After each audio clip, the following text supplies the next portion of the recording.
Hi, it's Carey. Welcome back. This is VSG Life Skills. This is a little series that I've started. People are asking me questions and I just want to be able to answer them in an informal way. I'm not doing deep dive research on it. I'm just kind of telling you from my own experience. So the deal here is I would love to hear what your questions are. People are asking me questions through the DMs, and feel free to put them in the comment box, ask your questions, and I will kind of address them if I haven't already addressed them in some of my longer content videos. Also, if you hit the like button, that just lets me know that maybe some of you out there want a longer video on this topic. Subscribe if you want to check out my other videos. I think I counted like over 94 videos on this channel, just trying to address all the topics. And then also feel free to save the video if you want to refer back to it and develop a little YouTube library of videos, hopefully mine, but other videos out there as well. So I'm Carey. I've lost 140 pounds. I was sleeved in 2019. I have maintained my weight loss surgery through a pandemic. But the biggest thing is that I am a certified life skills coach, but I even had to develop further life skills if I wanted to maintain my weight loss from weight loss surgery. So I'm here to tell you that I've been there. I have struggled. I have done further training and researched and talked to many bariatric surgeons. So I just wanted to share that information with other people, because I know when I was considering bariatric surgery, there wasn't a lot of people out there talking about it and talking about like not just the weight loss, but like how to navigate life without using food. So I'm not a therapist, I'm not a counselor, I'm not a bariatric surgeon. I'm a person who's had bariatric surgery, has lost the weight, and is trying her darndest to sustain it. So don't think I'm prescribing any kind of medical advice. Please check with your surgeon, check with your doctor. But I do advocate that you are self-educated on your life, on your body, and on your health. So let's get into it. This question is, and I hear it lots, and I get asked lots, is when can I drink alcohol? So and I've actually I've contacted 5 different bariatric programs and kind of got what they thought their protocol was on alcohol. And it's kind of, there's different camps on this kind of thinking.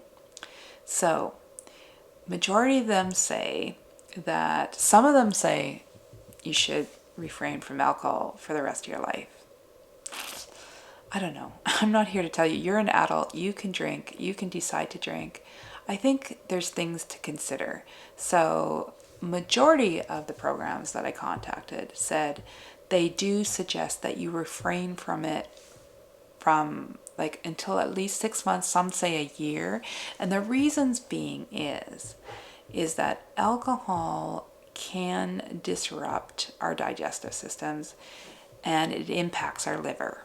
So there's a few things going on there. Due to having bariatric surgery, we have absorption issues because, our digestive systems have been compromised.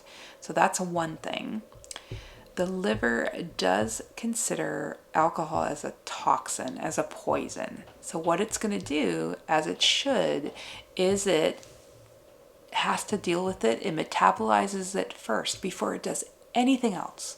Before it helps any other body function, it has to get rid of that alcohol. So if you're putting alcohol in your body, your liver is focusing all its energy and functions and everything to get rid of that, and it's not doing what it needs to do, especially in that 6 months, 3 months, year that your digestive system, your body is healing. So you might be compromising some of that. So most of the absorption happens in the small intestine.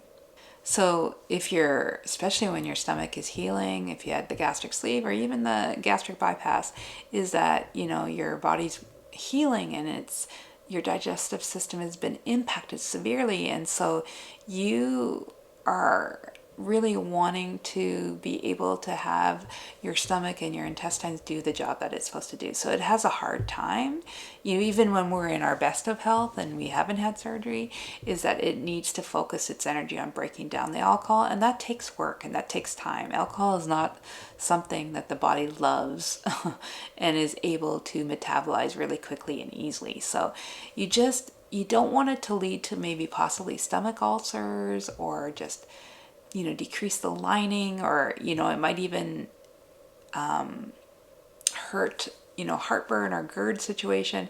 Your stomach and your intestines are just trying to heal. So alcohol could impact that, especially in that first 6 months to a year. So I just also wanted to address some myths about alcohol and bariatric surgery. And one of the biggest myths is that alcoholism is a side effect of weight loss surgery. So that's just not true. Now, people who do maybe have an issue or a challenge with alcohol before having bariatric surgery might find it quite challenging after.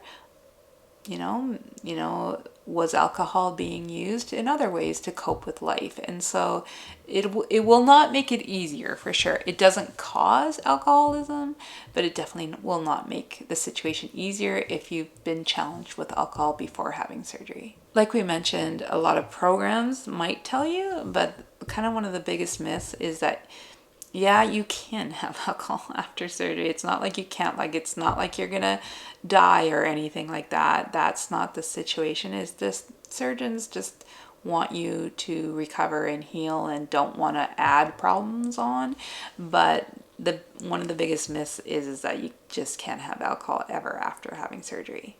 The other myth is that people think they can drink the same amount after having bariatric surgery, and I would say 9 out of 10 times that is just not true.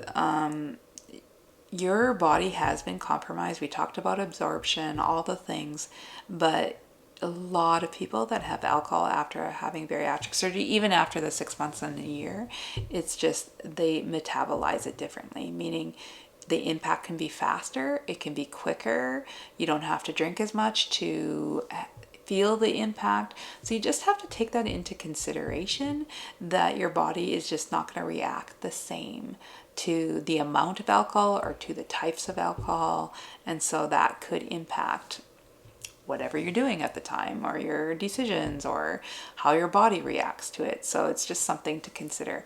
Also, when we are first pretty early on post surgery, we are dealing a lot of times with nausea and vomiting, and we just, if you're already there and you know what I'm talking about, you know that you don't want to add to that, and definitely alcohol can add to those situations. So personally, my own personal preference is I wouldn't want to add to that. So definitely, if, like I said, you're an adult, I think you can have the decision. Did you have an issue with alcohol before? Were you challenged, or are you honest with yourself? Is that going to impact? Because what's going to happen is you're not going to have food. Ideally, you're not going to have food to be able to abuse and cope and distract and avoid all the emotions you're feeling, navigating life, the stresses. So if you don't have food and then you also want to use alcohol to do that, there is the situation, there is a true story, researched, valid point of what they call transfer addiction. So a lot of times when we remove that food addiction, or how we cope with life using food, sometimes we replace that with another addiction, and it could be alcohol.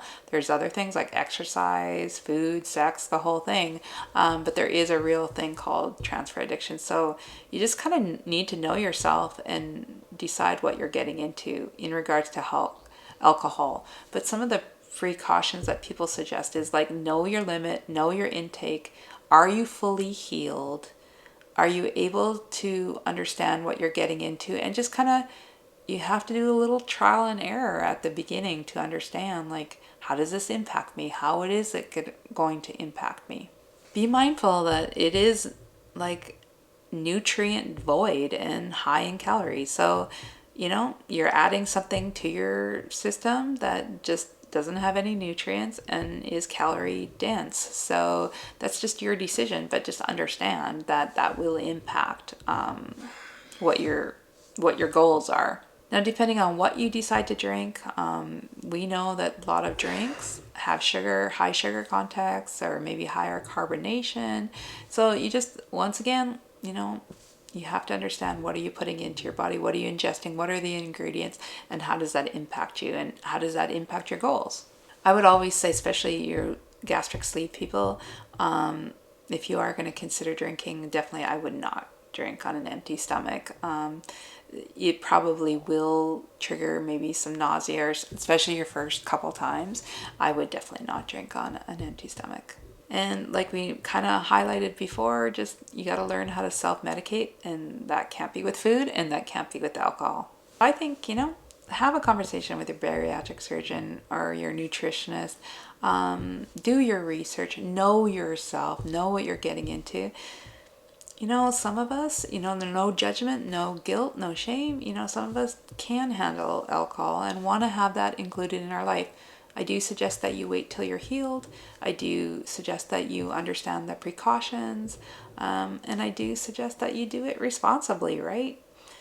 Just like anything, we have to figure out how to live our lives, and we have to figure out how to, live them responsibly. So, and, of course, I have to say it, please do not drink and drive.